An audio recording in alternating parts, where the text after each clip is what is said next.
l'arrivée de nombreux grands joueurs en Arabie Saoudite a fait beaucoup parler depuis à peu près 1 an et demi, 2 ans. Et avec les arrivées de Cristiano Ronaldo, des Seko Fofana, des Franck Kessié, des Neymar, etc. etc. Et aussi des Kanté, des Benzema, etc. etc. Et c'est là que m'est venue l'idée de faire une vidéo sur les joueurs qui ont terminé leur carrière dans le championnat du Qatar. Et j'ai choisi 4 légendes du football qui ont connu une immense carrière et qui ont terminé leur carrière dans le championnat qatari. Salut à tous les amis, j'espère que vous allez tous très bien. Moi ça va très bien et très content de vous retrouver dans cette nouvelle vidéo. Et comme vous l'avez deviné, on va parler des légendes du foot qui ont terminé leur carrière dans le championnat qatari. Et comme vous le voyez, là j'ai les yeux un petit peu fatigués puisque j'ai regardé le pay-per-view AEW Révolution en direct à 2 h du matin, heure française, sur Thriller TV.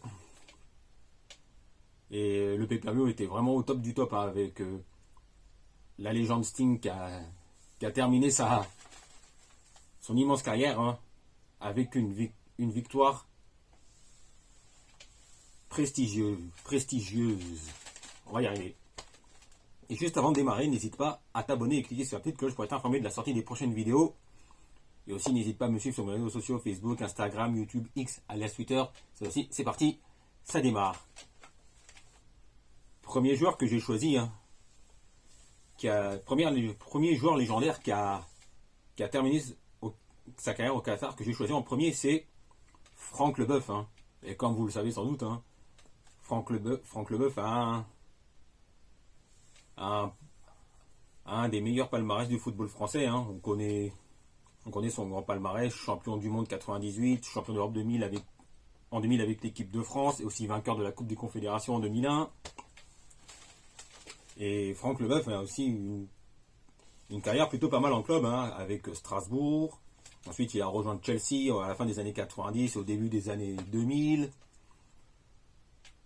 où il est devenu indispensable, avec un autre Français, son coéquipier en équipe de France, Marcel Desailly. Et après, ensuite, au début des années 2000, Franck Leboeuf va quitter Chelsea pour signer à l'Olympique de Marseille, où il laissera où il fera un passage plutôt correct, on va dire, à l'OM.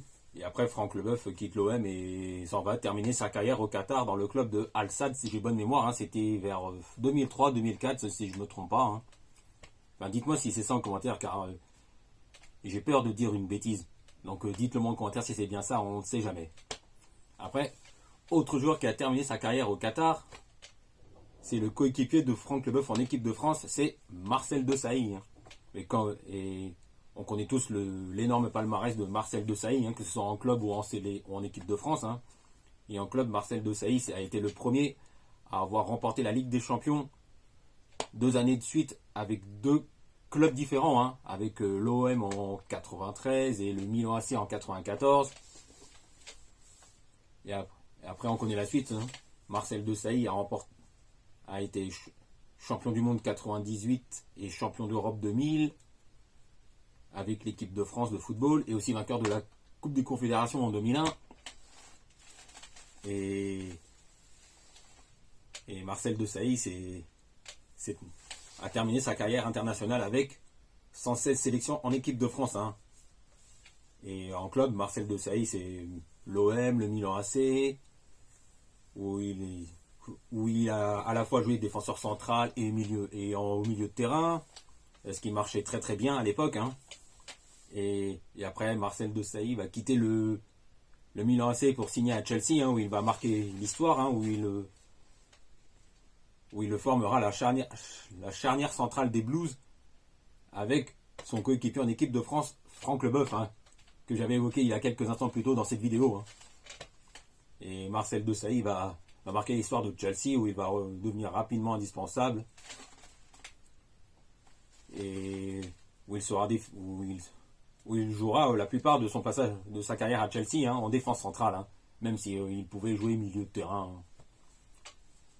Et l'aventure de Marcel Desailly à Chelsea se termine à la, à la fin de la saison 2003-2004, si j'ai bonne mémoire. C'est. Et ce que j'ai en tête concernant Marcel Desailly à Chelsea, concernant son passage, c'est. Enfin, je sais pas si je peux l'évoquer, mais je dirais que c'est le bémol. Il me semble qu'il avait fait une faute grossière sur un joueur de Monaco lors de la demi-finale aller, ce qui fait que Desailly n'avait pas pris de rouge, alors que il me semble que Desailly avait fait une faute grossière sur, je ne sais plus si c'est sur Zikos ou Morientes, je ne sais plus. Enfin bon, bref, c'est pas grave, mais ça vient de me revenir. Et c'est là où je me suis rappelé, tiens, il n'avait pas fait une faute très grossière sur un joueur de Monaco, car rappelons qu'il y a 20 ans déjà, Monaco éliminé Chelsea en demi-finale de la Ligue des Champions, c'était ça va faire 20 ans déjà. Et ce qui fait que Desailly n'avait pas pris de rouge malgré cette faute grossière. Et ce qui ne l'a pas empêché de d'être suspendu 3 matchs. Et ce qui fait que la saison en Ligue des Champions de Desailly avec Chelsea est terminée, puisqu'il est suspendu pour le match retour. Et l'aventure de Desailly se termine à Chelsea se termine il me semble, à la fin de cette saison 2003-2004. Et Desailly s'en va terminer sa carrière dans le championnat qatari. Et il me semble que c'est le club de Al Gharafa, si ma mémoire est bonne. Et là, dites-moi, les amis, en commentaire, si c'est bien ce club de Al Gharafa où Marcel Desailly termine son immense carrière.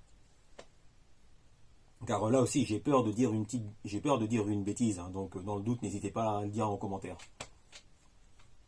Et on connaît l'immense palmarès de Marcel Desailly. C'est une grande légende du football français et mondial. Après, autre joueur qui a terminé sa carrière au Qatar, et cette fois-ci, c'est une légende espagnole, et je pense que tout le monde le connaît très bien, c'est Xavi. Et comme vous le savez sans doute, Xavi, on ne le présente plus.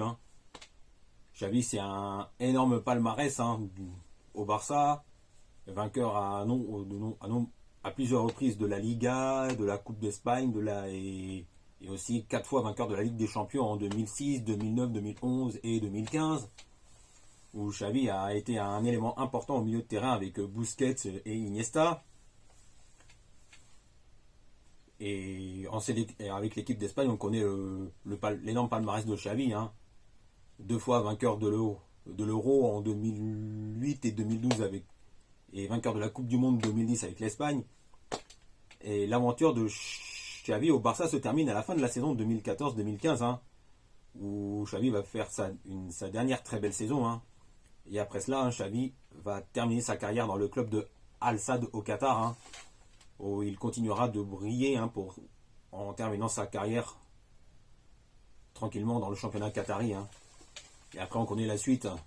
Xavi arrête sa carrière qui aura été marquante.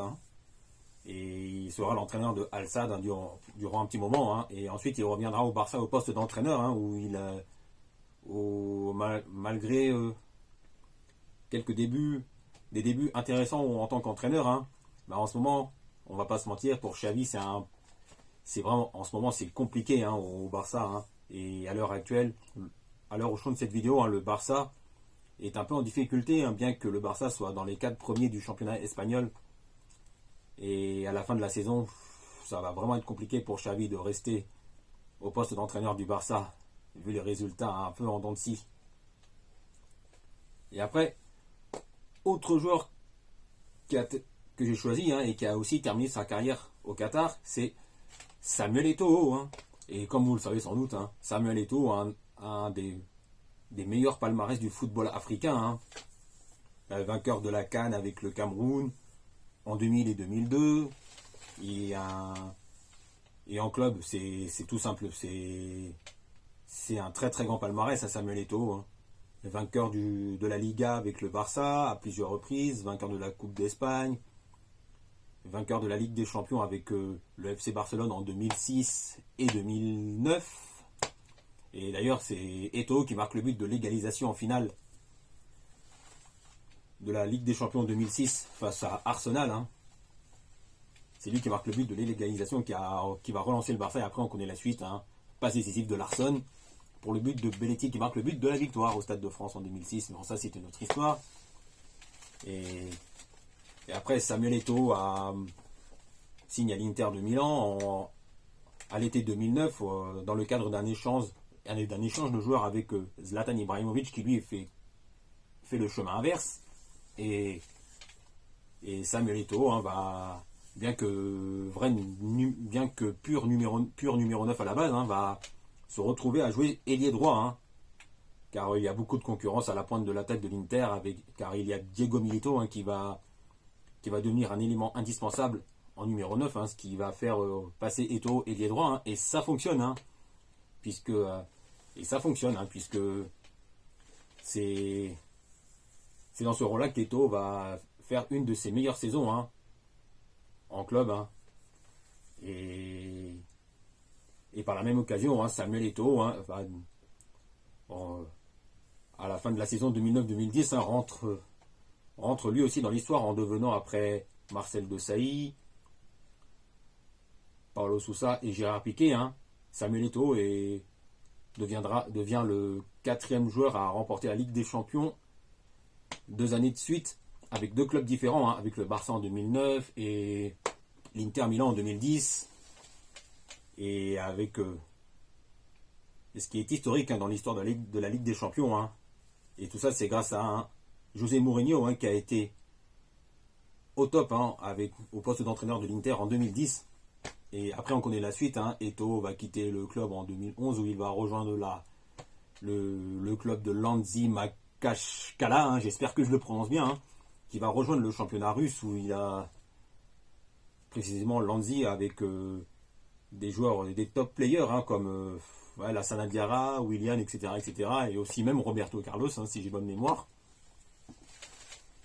Et après, hein, Eto'o va quitter la Russie. Hein, il va signer à Chelsea, hein, où il va retrouver qui? José Mourinho. Mais c'est bien plus compliqué que prévu, hein, puisque bien que Mourinho hein, a Samuel Eto'o hein, pour le poste de numéro 9, hein, il juge que Mourinho est un peu trop vieux, alors qu'à ce moment-là, Eto'o, il a 32, 33 ans, je crois. Et c'est là que Eto'o répond en marquant le but où il célèbre en mimant un vieillard, hein, en répondant à la critique de Mourinho. Hein, parce qu'il fait que, bien qu'il ait rendu service à Chelsea, Samuel Eto'o va quitter le club londonien où il va terminer son immense carrière hein, en tant que globetrotter. Il va faire quelques passages il va faire un passage en Turquie, il me semble que c'est Antalyaspor, je crois, hein, où il fait une fin de carrière plutôt intéressante, une fin de carrière plus correcte. Et ensuite, Samuel Eto'o va ensuite terminer sa carrière dans le championnat du Qatar, hein, comme Franck Leboeuf, Marcel Desailly et Xavi, hein, Samuel Eto'o va tranquillement terminer sa carrière au Qatar, hein, après une très très grande carrière, hein, que ce soit en club ou en sélection nationale confondue. Bon voilà, je crois que c'est tout pour aujourd'hui. Hein. J'avais envie de faire cette vidéo avec vous, hein, car j'avais cette vidéo en tête depuis un petit moment. Hein. Et j'avais envie de faire cette vidéo avec vous. Hein. Ça m'a fait le plaisir de la faire, hein, de faire cette vidéo tranquillement. Hein. Et pour la prochaine vidéo, hein, ce sera... On reparlera de catch, hein, où cette fois-ci, on va parler des Dream Match hein, qui auraient dû avoir lieu au moins une fois à WrestleMania. Hein. Vu qu'en ce moment, on est en plein dans la route vers WrestleMania. Hein. Donc je me suis dit, pourquoi pas faire une vidéo sur les Dream Match qu'on aurait dû avoir au moins une fois à WrestleMania. Hein. Et ça sera pour jeudi après. Et ça, ce sera pour jeudi. Et n'oubliez pas les amis, on se retrouve très vite pour parler de football et de catch.